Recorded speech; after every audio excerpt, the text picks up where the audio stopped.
Back here at the Orleans for the handicap division title match of today's Mojave Doubles Classic. Jake Hilton and Mandy Arriola have climbed the ladder to get to this point, but they find themselves in a heap of trouble right now. They are giving 21 pins, and they trail in the match to top seeds Devin Patalina and James Wilson, who have opened up with the front four. Put themselves in great position as Hilton washes out here in their fifth frame. Getting 21 and starting with the front four is a pretty comfortable way to start. Let's see if Hilton can start some momentum the other way with the spare conversion. Nicely done, yeah. Oh, Hilton rips out the old one-hander out of nowhere and stirs up the washout there. I haven't seen him throw a ball one-handed in ever. Hilton, it's the last time you threw a ball one-handed. Where did that come from? Holy cow. Right now, the story of the day here is Patalina and Wilson as they grab the lead with a big game 5 to leap from, I believe, 4th at the time, all the way up to the top seed. This is Patalina. Oh, and another carry! You know how easy this bowling game is? You just touch the head pin, and it doesn't matter where, they all fly all down. After a squasher from Wilson, Patalina comes back and says, I can do that too, make it front 5, and Mandy and Jake are just kind of shrugging their shoulders over there right now, because it looks like they're destined to be. Let's see what Wilson can do in the 6th. Well, it's going to touch the head pin.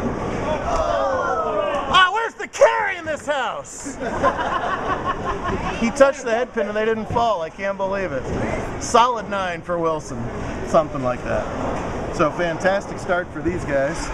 Each of them looking for their first career JBT titles. This is only one of a couple at the most top 5s for Wilson ever. Hang on, whoops, gonna slide by that 9 pin. And he's crushed. He's devastated. Mandy and Jake both very good sports as well. He gives them a little shake it off. Now Mandy and Jake, this is a heck of a team. These two guys played each other for the singles title in California a couple of weeks ago. And if you haven't watched that finish on our YouTube videos, go and watch it immediately following this one. It was one of the most bizarre finishes ever. Mandy came out on top. And right now she's got herself a washout to contend with, just like Jake did in his 5th. She pretty much has to convert this to keep in the same time zone as Devin and James right now. Pickable spare, got to get the ball to the right of the head pin, send the head pin over into the 7. Yeah, this could be close. Well, instead, it's only 1, and they're in emergency time. They have a necessity to strike here. Curtis self-serving plaques there. The fine job as the runner-up. That plaque plate will be appearing in a wallet near you. Well done. Not everyone can compete against Team 50.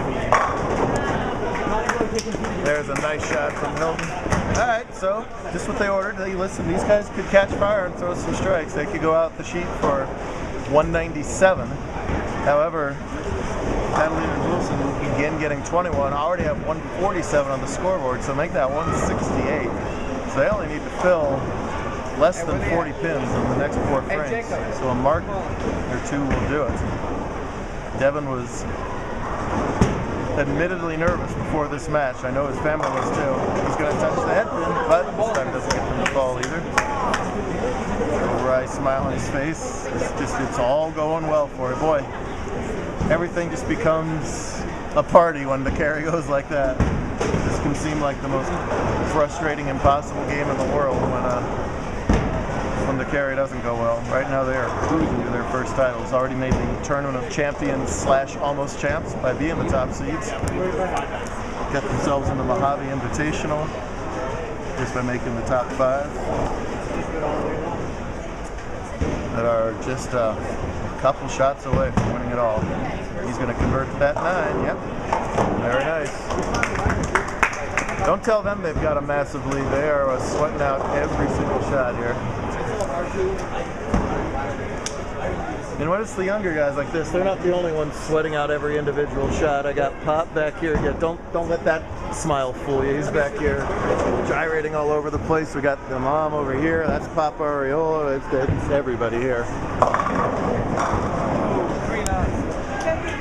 Well, tricky little baby split for Wilson to deal with here.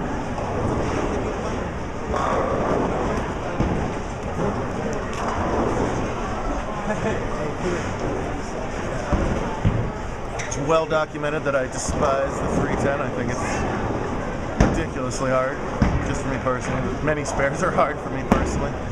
It's going to attempt a little hook at it, and gets too much of the 3 there. So it's an open in the 8th for Wilson.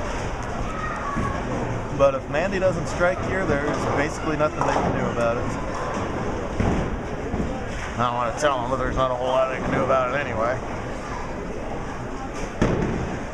Just opens in the 1st and 2nd and 6th. Going to be too much to overcome when you're giving pins as well, as they got out to the absolute dream start, and it's going to be mathematically over already. It's nothing like winning your first title, no matter where you end up with 20 some odd like Tez and Jacob, or if this is the only title you ever win. It's so hard to do on tour. There's so many other talented bowlers. In handicap, if you get close and don't win, we rerate the heck out of you anyway.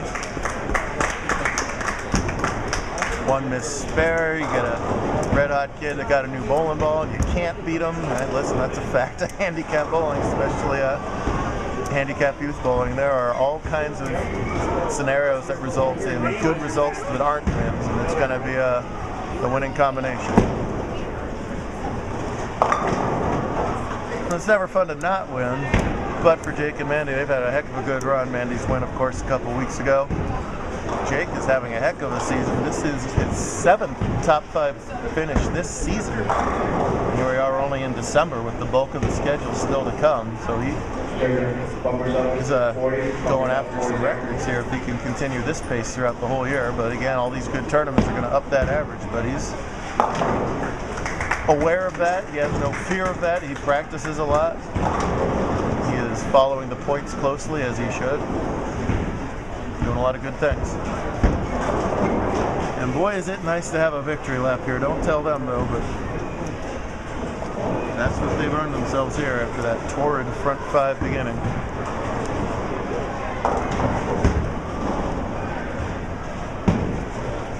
Save this tape. Hopefully their parents will watch it, show it to their relatives. Give them another Brooklyn. Oh, man. It's just all falling apart for Devin. He can only get 9 every time. Devin came in at a 140 average and was only over that 144 of the 7 games today. They weren't very easy lanes today on Autobahn. Meanwhile, Wilson did a lot of the legwork in the qualifying round. He was over his 132 entering average every game today. Had a high game of 194, scratched while Patalina got better as he went. His highest game was his last one, 170. Let's spare up that 9 pin.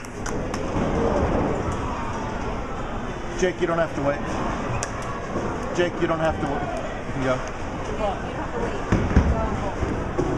You can finish. Mandy's up. Or, sorry, whoever's doing the 10th frame is up. I'm sorry. Mandy's 10th frame. Somebody. Sub in a righty. I don't care. There we go. Sub in the left. Oh, there's another Brooklyn. Why not? That'll wrap it up. That's right. They needed some Butturff carry earlier here. 9th frame. Oh, the 4-6, yes.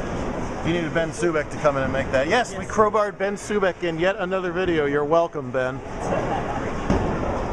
Let's see if Wilson can double here in the 10th. Why not? Give it to him. That smile on his face tells the story right there.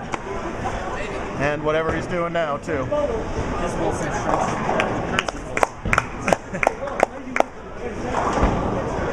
Good stuff. Deserving champs in both divisions. We'll hand out the awards. We'll do it in singles action tomorrow for the last singles event before main event.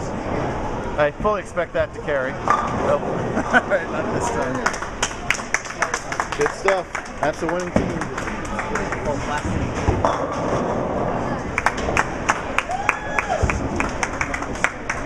Anybody black girling? Anybody black girling?